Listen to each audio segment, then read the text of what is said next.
आज इस खास चर्चा में आप सबका स्वागत है। हम बात कर रहे हैं खुशी की, और हमारे साथ हैं जॉनथन हाइट की किताब द हैप्पीनेस हाइपोथेसिस से निकले कुछ अहम विचार। ये किताब ना काफ़ी दिलचस्प है क्योंकि इसमें पुरानी सोच मतलब प्राचीन ज्ञान और आज की साइंस जैसे साइकोलॉजी और न्यूरो साइंस इनको मिलाया गया है। तो कोशिश यही रहेगी कि समझे कि भाई ये टिकाऊ खुशी आखिर आती कहाँ से है। जो एक बड़ा आइडिया है वो ये कि खुशी ना सिर्फ अंदर की फीलिंग नहीं है और ना ही सिर्फ बाहर के हालात पर डिपेंड करती है।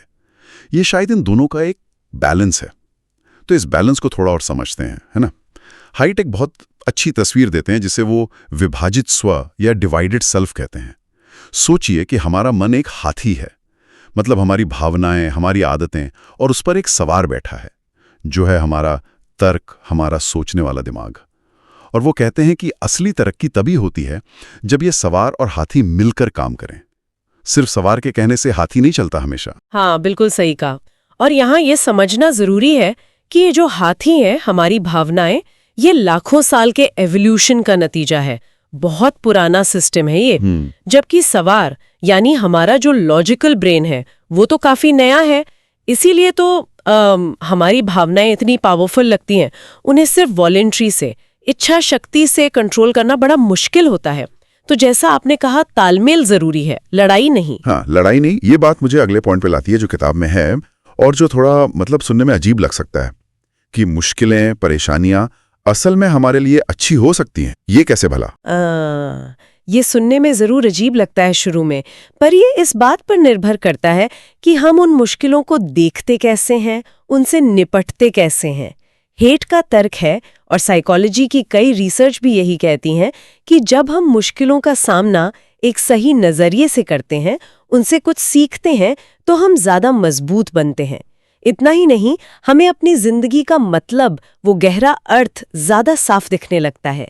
इसे कई बार पोस्ट ट्रॉमेटिक ग्रोथ भी कहते हैं, मतलब किसी बड़े सदमे या मुश्किल के बाद होने वाला विकास। अच्छा, पोस्ट ट्रॉमेटिक ग्रोथ। हाँ, तो बात मुसीबतों से भागने की नहीं है, बल्कि उन्हें बदलने की है, अपने फायदे के लिए इस्तेमाल करने की है। और फिर वो खुशी का फॉर्मूला आता है ना, जिसकी बहुत चर्चा होती है। हाइट कहते हैं कि हमारी खुशी का लेवल वो लगभग 50% तो हमारे जीन्स पर निर्भर करता है, जिसे वो एक सेट पॉइंट जैसा कहते हैं। हाँ, वो जेनेटिक वाला हिस्सा। और सिंस 10% बाहरी चीजों पर, जैसे पैसा, नौकरी, घर, बस 10%, ये थोड़ा कम नहीं लगता? हाँ, ये 10% वाला आंकड़ा सुन के अक्सर लोग चौंक जाते हैं, क्योंकि हमें लगता है कि अरे अच्छी नौकरी मिल जाए या लॉटरी लग जाए तो बस जिंदगी सेट है। पर असल में होता यह है कि हम इन बाहरी चीजों के, चाहे वो अच्छी हो या बुरी, बहुत जल्दी आदी हो जाते हैं। मतलब उनका असर कम हो जाता है वक्त के साथ। इसे हिडोनिक एडेप्टेशन कहते हैं। नई गाड़ी का मजा कुछ दिन रहता है, फिर वो आम बात हो जाती है। अच्छा, हिडोनिक एडेप्टेशन। तो अगर 50% जीन्स हैं, 10% हालात, तो बाकी 40% वो कहाँ गया? वही तो सबसे अहम हिस्सा है। वो 40% आता है हमारी जानबूझकर की गई गतिविधियों से, मतलब इंटेंशनल एक्टिविटीज। ये वो चीजें हैं जो हम चुनते हैं करना अपनी खुशी बढ़ाने के लिए। जैसे कि क्या मतलब हुआ इसका? जैसे आभार जताना, ग्रैटिट्यूड प्रैक्टिस करना, अपने रिश्तों को वक्त देना, उन्हें गहरा बनाना, मेडिटेशन करना, या ऐसे काम करना जिनमें हम अपनी स्किल्स का, अपनी ताकतों का इस्तेमाल कर पाएं। पुरानी स्टोइक फिलॉसफी हो या आज की पॉजिटिव साइकोलॉजी, सब इसी तरफ इशारा करती हैं। तो इसका मतलब ये हुआ कि खुशी कोई किस्मत की बात नहीं है, जो मिल गई तो मिल गई। ये एक तरह का हुनर है जिसे हम सीख सकते हैं, बढ़ा सकते हैं। काफी हद तक, हाँ। वो 40% हमारे हाथ में है। ये नहीं कह रहे कि हालात मायने नहीं रखते, बिल्कुल रखते, लेकिन उनका असर शायद उतना नहीं है जितना हम मान लेते हैं। असली कंट्रोल हमारे रोज के कामों में, हमारे चुनाव में है। और ये सिर्फ थोड़े पल के मजे या सुख की बात नहीं है, सही कहा ना? किताब में इस बात पर जोर है कि जो लंबी चलने वाली खुशी है वो शायद गहरे रिश्तों और जिंदगी में कोई मकसद होने से ज्यादा जुड़ी है। बिल्कुल सही। हाइडेट इसे वाइटल एंगेजमेंट कहते हैं, मतलब ऐसे रिश्तों और कामों में पूरी तरह से खो जाना, पूरी तरह शामिल हो जाना जो हमें अपने से बड़े लगें। गहरे सामाजिक रिश्ते जिनमें एक दूसरे का ख्याल हो, भरोसा हो, वो शायद हमारी मेंटल हेल्थ और खुशी के लिए सबसे जरूरी चीजों में से हैं। और ये एक सवाल भी खड़ा करता है कि हम अपना ध्यान किस पर लगा रहे हैं, चीजें इकट्ठी करने पर या फिर मीनिंगफुल रिश्ते बनाने पर?